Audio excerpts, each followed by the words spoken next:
Okay, hello Math 165 students. I've created several YouTube videos going over the course content. How the class works is basically half of the semester we're going to be going over 115 stuff, and then the other, probably more than half of that, we're going to be going over 120 stuff.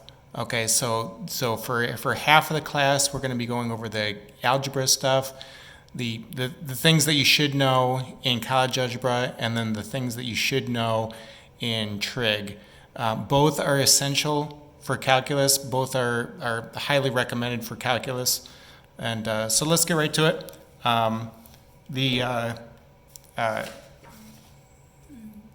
First section here that is about the distance and midpoint formulas. This is also an intro to graphing. The distance formula is the distance between the points x1, y1 and x2, y2. That is, the distance equals the square root of x2 minus x1 squared plus y2 minus y1 squared.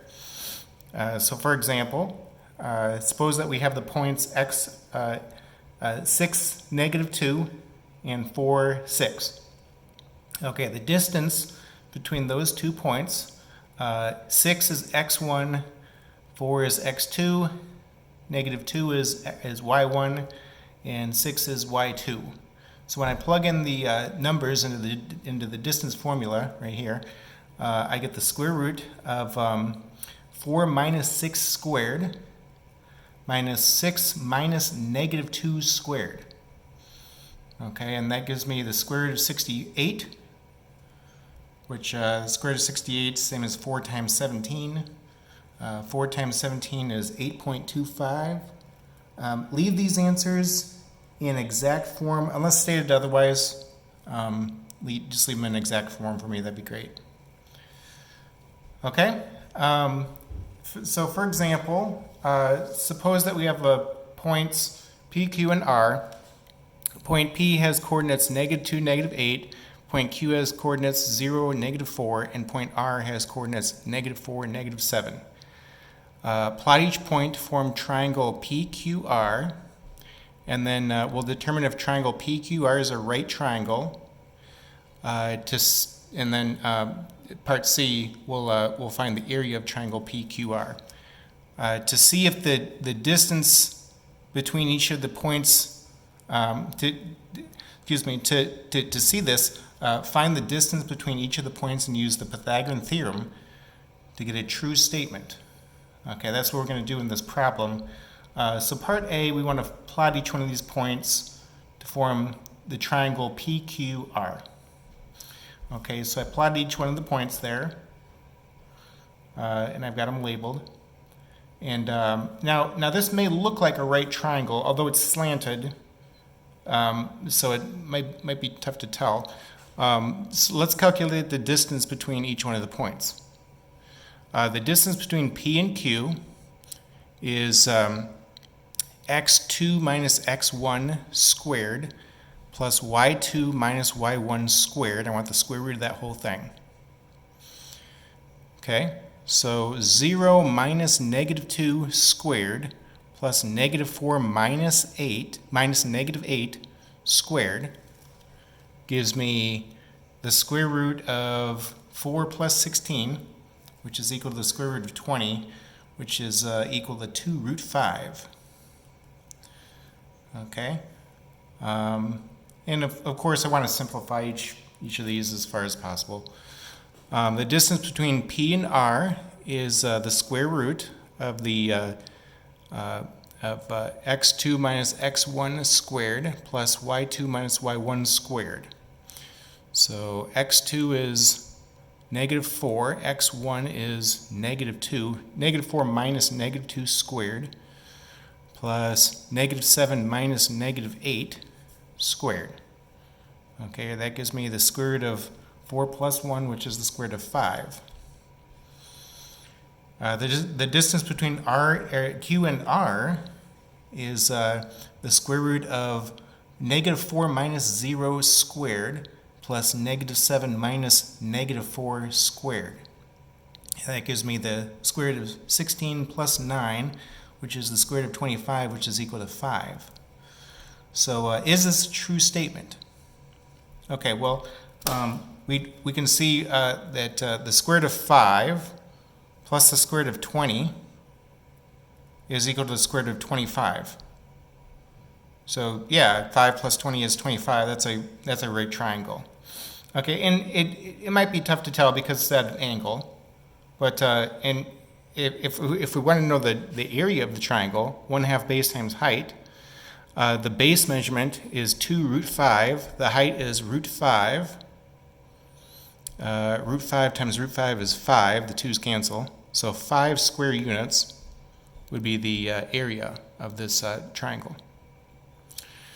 Okay, we've also got to know the midpoint formula. The midpoint formula says that the midpoint of the line segment with endpoints x1, y1 and x2, y2 is m equals the point x1 x plus x2 divided by 2, y1 plus y2 divided by 2. Okay, so for example, suppose that we have the points 8, negative 4, and negative 6, 1. Using the midpoint formula, 8 minus 6 divided by 2 gives me the x-coordinate. Negative 4 plus 1 divided by 2 gives me the y-coordinate. 1 negative 3 halves is the midpoint of these 2 points here. And like any point, make sure that's written as a point. Make sure that that you got the parentheses and the comma, describing it as 1 point. The reason why I said that is because I do see students write m equals 1 comma negative 3 halves and with like no parentheses, and that's wrong because it makes it look like it's like 2 midpoints, okay, and that's misleading thing.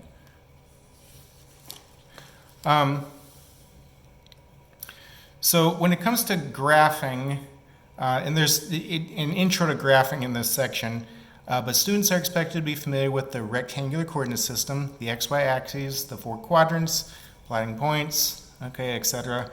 Again, this is a review of it. Basically, one thing to say is probably, I hope 95% of the things in this section are review. It shouldn't be the case that something you've seen is brand new going into calc. This is all supposed to be review, so just something to keep in mind. So for example, suppose that we want to graph x squared plus y equals 4x minus 3 by plotting points. Okay, so if we start with y equals negative x squared plus 4x minus 3 and plot the curve. We got x can be anything, by the way. If I let x be negative 1, y is negative 1 squared is 1. I got the negative in front of that. So negative 1 minus 4 is negative 5, minus 3 is negative 8. Negative 1, negative 8, that's down here. 0, negative 3 is right here. 1, 0 is right here. 2, 1. Negative 4 plus 8 minus 3 is 1 is right here. And 3, 0 is right here. 4, negative 3 is right here. So once I've got 5 points to work with, I can go ahead and draw my my graph, which is a parabola facing down, and the domain is all real numbers, and the range is also all real numbers. Okay.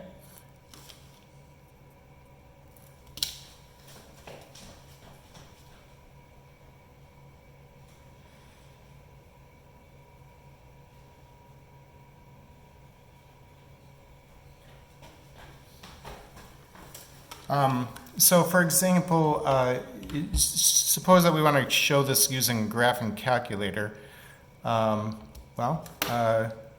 Whoops. Okay, let's turn the calculator on and hit second. Whoops. And then window. So second window.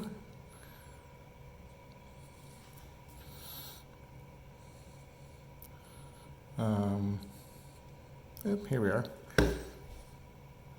Window. Okay, the tables start the independent. You want to have an ask. Dependent is auto. So if I hit enter, and I hit second graph. Okay, here's x and y. If x is 0 or -1, here's oops. Need y equals negative x squared plus 4x minus 3. Okay, so if I hit window, whoops. If I hit second window, and then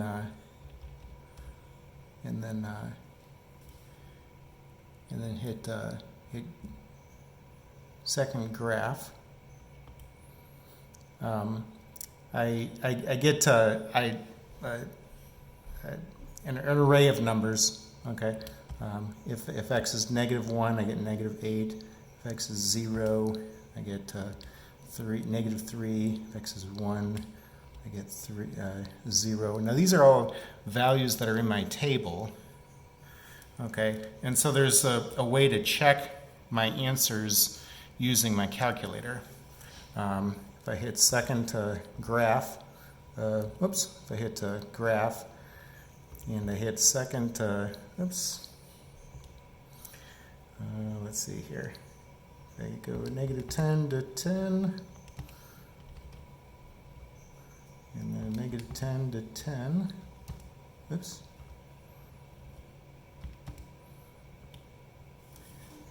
Okay, so there's a picture then of the calculator.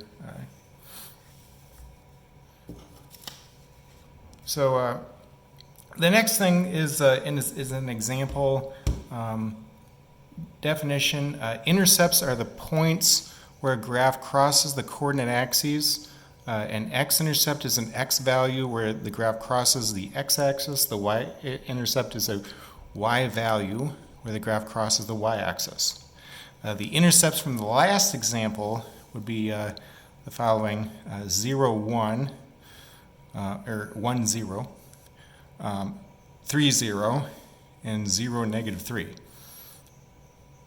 Okay, and so those would be the points where I would cross the coordinate axes. Now, if I were to go through another example here, suppose that y is equal to the square root of x minus 4.